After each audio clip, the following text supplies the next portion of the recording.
साथियों, आज अमृतसर में अमेरिका से एक सैनिक विमान ने 200 भारतीय शरणार्थियों को अमेरिका से बाहर का रास्ता दिखा दिया, बाहर फेंक दिया। सैनिक, मैं जो बोल रहा हूँ उसको सुनिए ध्यान से। सैनिक विमान से अमेरिका ने भारत के कुछ शरणार्थियों को, जो अवैध रूप से अमेरिका में कई सालों से रह रहे थे, उनको सैनिक विमान से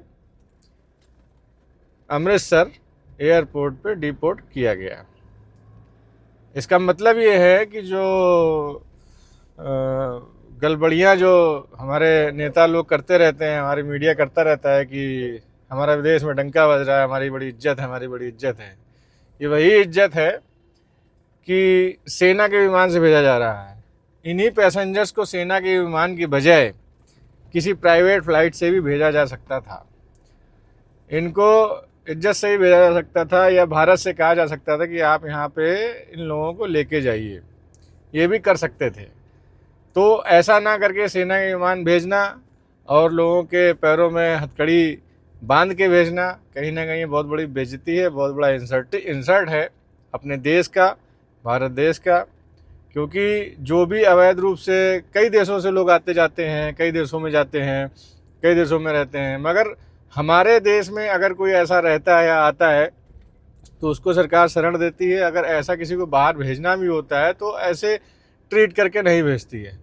तो जो बेइज्जती करने का तरीका अमेरिका का रहा है, जो ट्रम्प का रहा है, वो ज़रा एक बार समझने की ज़रूरत है, एक बार मंथन करने की ज़रूरत ज़रूर है, हम लोगों को करना चाहिए।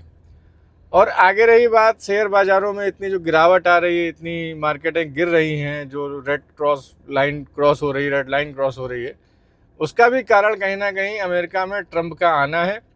और उसके जो बेवकूफ़ी वाले डिसीजन होते हैं, ट्रम्प के बेवकूफ़त भरे जो डिसीजन होते हैं, उसकी वजह से कहीं ना कहीं देश और दुनिया, पूरी दुनिया में हलचल मचती है और डिस्टर्बेंस क्रिएट होता है। वो जैसे कनाडा को डिस्टर्ब कर रहा है, ग्रीनलैंड को डिस्टर्ब कर रहा है। तो ट्रम्प की जो नीतियां हैं या उसकी जो जिद्दपन है, जो जिद्दी है, वो उसके साथ एक और जिद्दी ऐड हो गया है, एलन मस्क की मैं बात कर रहा हूँ आप लोगों से। तो कुछ ना कुछ बड़ा होने वाला है इन 5 सालों में, और अमेरिका कुछ ना कुछ बड़ा करने वाला है इन 5 सालों में, ये मैं आपको पक्का बता रहा हूँ। क्योंकि एलन मस्क का जो मोबाइल भी किसी भी देश में आएगा तो कहीं ना कहीं आप पे वो कैमरा है, आप पे वो पहरा है कि आप क्या कर रहे हैं, कहाँ जा रहे हैं, कैसे जा रहे हैं, क्या नहीं कर रहे हैं।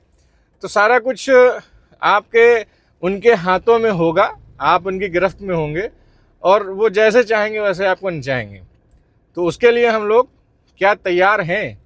अगर तैयार नहीं हैं तो फिर सोचिए एक बार।